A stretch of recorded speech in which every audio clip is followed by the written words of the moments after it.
اور جو آدمی مجبور کرے گا ان کو تو بے شک اللہ تعالیٰ ان کے مجبور کیے جانے کے بعد بخشش کرنے والا مہربان ہے۔ وَلَقَدْ أَنزَلْنَا، اور بلا شبہ یقیناً ہم نے نازل کی الیکم تمہاری طرف آیات آیات مبینات واضح، ومثلا اور مثال، من الذین ان لوگوں کا جو سب گزر چکے، من قبلکم تم سے پہلے،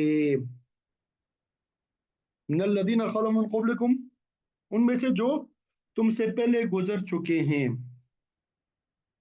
وموعظة اور ایک نصیحت للمتقین سب متقیوں کے لیے، وموعظة اور ایک نصیحت سب متقیوں کے لیے۔ البتہ تحقیق ہم نے نازل کی ہے تمہاری طرف کھلی آیتیں اور کچھ حال ان لوگوں کا جو تم سے پہلے گزرے ہیں، اور نصیحت ہے متقیوں کے لیے۔ اللہ نور السماوات والارض، اللہ نور ہے آسمانوں کا، والارض اور زمین کا۔ مثل نورہ اس کے نور کی مثال کمشکات ایک تاک کی مانند ہے، فیہا مصباح اس میں ایک چراغ ہو، فیہا اس تاک میں ایک چراغ ہو، المصباح وہ چراغ فی زجاج ایک شیشے میں ہو، وہ چراغ کیا ہو، ایک شیشے میں ہو، الزجاجۃ اور وہ شیشہ جو ہے، کأنہا گویا کہ وہ کوکب ایک ستارہ ہے، دری چمکتا ہوا، یوقد وہ جلایا جاتا ہے، من شجرۃ ایک درخت سے، مبارکۃ بابرکت، زیتونۃ زیتون کے، لا شرقیۃ نہ مشرقی ہے، ولا غربیہ اور نہ مغربی ہے، یکاد قریب ہے کہ زیتوا اس کا تیل، یضیء روشن ہو جائے یا روشن کر دے، ولو لم تمسس ہو نار اگرچہ نہ چھوئے اسے آگ، نور علی نور پر نور ہے، یہد اللہ اللہ تعالیٰ رہنمائی کرتا ہے، لنوری اپنے نور کی، من یشاء جسے وہ چاہتا ہے، ویضرب اللہ اور وہ بیان کرتا ہے، یعنی اللہ تعالیٰ بیان کرتے ہیں، الامثال مثالیں، للناس لوگوں کے لیے، واللہ اور اللہ تعالیٰ بکل شیء ہر چیز پر، علیم علم رکھنے والے ہیں، ہر چیز کو خوب جاننے والے ہیں۔ تو یہ ان آیات کا ترجمہ آپ کے سامنے بیان کر دیا۔ اب مفسرین نے جو تفسیر بیان کی ہے وہ انشاءاللہ آپ کے سامنے بیان کریں گے۔ امید کرتا ہوں کہ ترجمے کی سمجھ آ گئی ہوگی۔ یہ ذرا ترجمے کے بارے میں کنفرم کر دیں کہ ترجمے کی سمجھ آ گئی ہے سب کو؟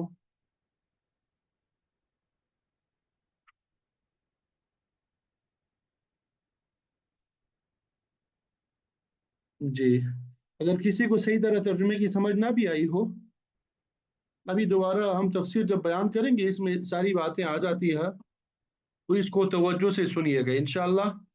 ہماری ترتیب اس طرح ہم نے رکھی ہوتی ہے کہ یہاں بیٹھے بیٹھے آپ ترجمے کو یاد کر سکے، آپ کو یاد ہو جایا کرے، ٹھیک ہے؟ بس اگر آپ لوگ ایک کام کر دیا کریں کہ آنے سے پہلے جن آیات میں ہم نے ترجمہ پڑھنا ہوتا ہے، مقدار کا تو اندازہ ہو گیا ہوگا، کبھی 4 5 پڑھ لیتے ہیں، کبھی 10 آیات، وہ حسب موقع جو ہے وہ ہم پڑھتے رہتے ہیں، ان آیات کا مطالعہ کر کے آ جایا کریں۔ ایک مرتبہ تفسیر والا قرآن مجید تو آپ کے پاس موجود ہوتا ہے، بالخصوص استاد محترم مفتی تقی عثمانی صاحب کا جو ترجمہ ہے، آسان ترجمہ قرآن، اس میں سے وہ ترجمہ جو ہے وہ دیکھ کے آیا کریں، تلاوت بھی کر کے آیا کریں اور ترجمہ بھی دیکھ کے آیا کریں، جو مشکل الفاظ آپ کو لگیں ان کو ہائی لائٹ کر دیا کریں، اپنے پاس یا کاپی میں لکھ لیں یا وہ جو آپ کے پاس قرآن مجید ہے ترجمے والا اسی کے اوپر ہائی لائٹ کر دیں، ٹھیک ہے؟ اور جو مشکل الفاظ ہیں ان کا ترجمہ اپنے پاس لکھ لیں کاپی میں، اس سے انشاءاللہ پھر آپ کو ترجمہ یاد بھی ہو جائے گا اور سمجھنے میں بہت آسانی ہوگی انشاءاللہ۔ اللہ اکبر کبیرہ۔ تو اس سے پہلے جو ہم نے اسباق پڑھے ہیں ان میں نگاہوں کو نیچے رکھنے کا حکم دیا، آنکھوں کو نیچے رکھنے کا حکم دیا تھا، عورتوں کو پردے کی تلقین کی گئی تھی، اسی طرح اللہ تعالیٰ نے دوسرے کے گھروں میں جانے کے آداب بھی ہمیں سکھائے کہ کسی کے گھر میں بغیر اجازت اور بغیر اطلاع کے مت جایا کرو، اگر کسی غیر محرم اور اجنبی پہ اچانک نظر پڑ جائے تو فوراً اپنی نگاہ نیچے کر دیا کرو اور جان بوجھ کے اسے نہ دیکھا کریں، اور یہ حکم اللہ تعالیٰ نے مردوں اور عورتوں دونوں کو دیا ہے۔ اسی طرح پھر ساتھ ساتھ میں یہ بھی بتایا کہ اپنی عزت کی حفاظت کیا کرو، اور یہ حکم دیا کہ عورتیں جو ہے